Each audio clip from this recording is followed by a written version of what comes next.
우리가 어떤 점 있나요? 아니면은 보통 그래프를 도형이라고 부를 겁니다. 자, 어떤 점 있나요? 어떤 도형이 있어요. 이 친구를 내가 이동시켜보고 싶습니다. 그러면 여기에 있던 어떤 점을 내가 이동시킬 수 있는 방법이 크게 몇 가지로 구분할 수 있을까? 자, 두 가지로 이동할 수 있어요. 첫 번째 뭐예요? 네, 평행이동.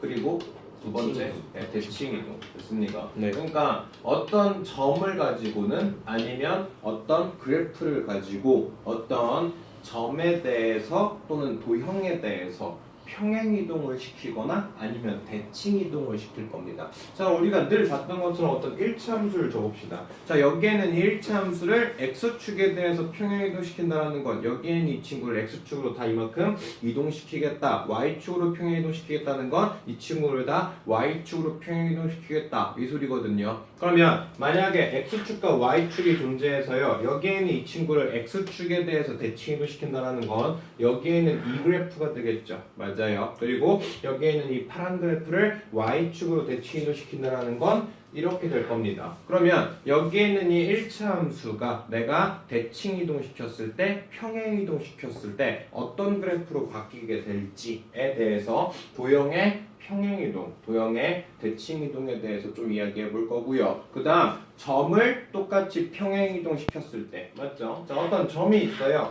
여기에는 이 점을 x축으로 얼마만큼 y축으로 얼마만큼 해서 이동을 시켰습니다. 됐나요? 자, 이런 평행이동 또는 여기에 있는 이 친구를 x축에 대해서 대칭이동 시키든지 원점에 대해서 대칭이동 시키면 여기에 있는 이 점이 어떻게 변화가 될지에 대해서 이야기하는 게 바로 여기에는 도형의 이동 파트입니다. 아시겠어요? 그래서 크게 이동시키는 방법은 두 가지가 있고 그리고 그거에 따른 공식은 두 개씩 있다고 보시면 돼요. 점의 평행이동, 점의 대칭이동, 도형의 평행이동, 도형의 대칭이동 이렇게 있다고 보시면 됩니다. 알겠습니까? 자, 그래서 이제 점의 평행이동부터 봅시다. 자, 어떤 점이 있어요. 그 점이요. 어떤 x, y라는 점이라고 합시다. 그랬을 때 x축으로 a만큼 y축으로 b만큼 이동시키면 당연히 여기에는 이 좌표는 x에다 얼마만큼 더해져요? a만큼 더해줄 거고 y에다 얼마만큼 더해줄 거야? b만큼 더해질 겁니다. 아시겠어요? 그래서 내가 어떤 점을 평행이동시키면요. 내가 x축으로 a만큼 y축으로 b만큼 이동시키면 똑같이 x 플러스 a로 y 플러스 b로 바꿔주시면 돼요. 이해되셨습니까? 자, 여기에는 문제 보시면 1-1을요. x축으로 2만큼 y축으로 3만큼 평행이동시킨대요. 그러면 x축으로 2만큼 y축으로 3만큼 몇 콤마 몇으로 이동될 거야? 3,4로 이동될 거야. 자, 점 2,1을요. x축방으로 3만큼 y축방으로 마이너스 3만큼 이동시킨대요. x축으로 3만큼 y축으로 마이너스 3만큼 그럼 몇 콤마 몇이 됩니까?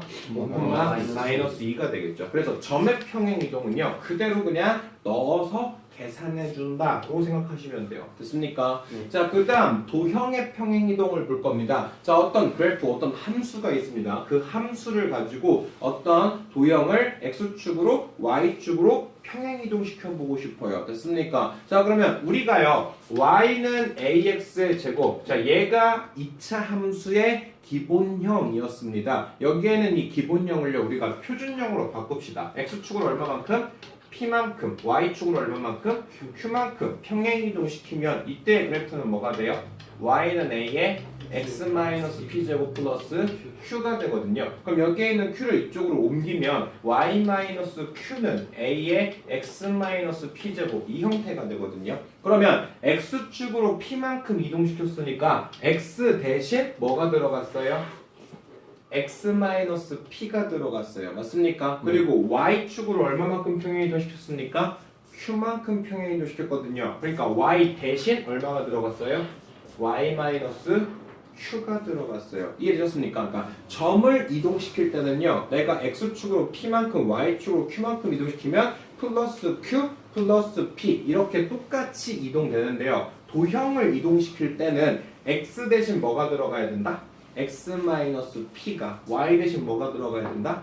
y-q가 들어가야지 이 그래프 자체가 이동이 됩니다. 무슨 얘기인지 아시겠습니까? 네. 자, 이 친구는 우리가 관계식을 살펴보시면 되거든요. 어떤 임의의 점에 대해서 x가 x 플러스 a로 y가 y 플러스 a로 바뀌어야 돼요. 맞습니까? 그러면 내가 평행이동된 이 좌표를 x 다시라고 잡으면 x 플러스 a 이 형태거든요. 그러면 내가 그래프에다 x 대신 다시 집어 넣을 때는 x 프라임 마이너스 a를 집어 넣어야지 결국에는 이걸 만족시켜 준다는 소리고, 맞습니까? 자, 내가 새로 잡은 y 프라임은 뭐로 만들어요? y 플러스 b로 만들거든요. 그러면 y 대신 뭘 대입해야 돼? y 마이너스 b를 대입해야지 우리가 식이 바뀐다 라고 생각해 볼 수 있거든요. 그렇기 때문에 도형을 다시 한번 좀 정리하면요, 내가 어떤 도형이 있을 때 그 도형을 x축으로 a만큼 y축으로 b만큼 이동시키면 그 식은 x 대신 뭐가 들어가야 되고 x-a가 들어가야 되고 y 대신 뭐가 들어가야 된다? y-b가 이동돼야 합니다. 됐습니까? 자, 그래서 1번 볼게요. x제곱 플러스 y제곱이 1, 원점이 0,0이면서 반지름이 1의 원이거든요. 이 친구를 x축 얼마만큼? 2만큼, y축 얼마만큼? 3만큼. 그럼 x 대신 뭘 대입해야 되고? x-2를 대입해야 되고 y축 얼마만큼? y-3. 그래서 그냥 공식화 시켜서 기억하신다면 x축으로 이동, y축으로 이동은 점은 그대로 이동되는데, 됐습니까? 도형을 이동시킬 때는 부호가 어떻게 반대로 이동된다 이렇게 생각하시면 쉽습니다. 그래서 식이 어떻게 바뀔 거예요? x-2의 제곱 플러스 y-3의 제곱은 1이다 이렇게 바뀔 거예요. 이해됐습니까? 자, y는 2x-3 이렇게 있거든요. 여기에 있는 이 친구를 x축으로 얼마만큼? 1만큼, y축으로 얼마만큼? 마이너스 2만큼. 그럼 x 대신 뭘 대입할 거고? x-1, y 대신 뭐 대입할 겁니까? y 플러스 2. 그럼 x 대신 x-1, y 대신 y 플러스 2 집어넣으면 y 플러스 2는 2에 x-1에 마이너스 3. 그래서 식 정리하면 되겠죠. 2x 마이너스 2. 그래서 y는 2x-7 이렇게 이동시켜 주시면 됩니다. 아셨습니까? 자, 다시 한번 공식으로 기억해 주시면 x축으로 y축으로 똑같이 이동되면 점은 그대로 이동되지만 도형을 이동시킬 때는 그 식에 있는 그 좌표 자체를 바꿔줘야 되기 때문에 x 대신 x-a, y 대신 y-b의 형태로 식이 바뀐다 이렇게 생각해 주시면 간단하네요. 됐습니까? 네. 자, 문제 풀어볼까요? 아니네요. 대칭이동 바로 들어가네요. 자, 대칭이동 봅시다. 자, 이제 평행이동은 끝났어요. 자, 아까 이야기했던 것처럼 우리가 이동시키는 건 몇 가지 있다? 두 가지 있다. 대칭이동이랑 평행이동이 있거든요. 평행이동은 공식이 딱 하나씩이에요. 점을 이동시킬 때는 그대로 이동, 도형을 이동시킬 때는 마이너스를 붙여서 이동. 됐습니까? 자, 대칭이동은요 조금 우리가 외워주셔야 될 부분이고, 평행이동보다 이렇게 공식이 딱 한 개 한 개로 나오진 않고 여러 개로 좀 등장하고요. 나중에 대칭이동이 가장 조금 어렵게 느껴질 수도 있습니다. 자, 찬찬히 가볼게요. 자, 일단 대칭이동이라는 건 바로 뭐냐면요, 지금 보시는 것처럼 어떤 점을 기준으로 대칭이동시킬 수 있어요. 자, 여기에는 P라는 친구를요, 여기에는 A라는 점을 친구로 대칭이동시킨다 그러면요, 내가 P부터 A까지 쓱 하고 그어요. 맞습니까? 여기에는 이 길이만큼 그대로 이동시켜준 거, 얘를 가지고 우리가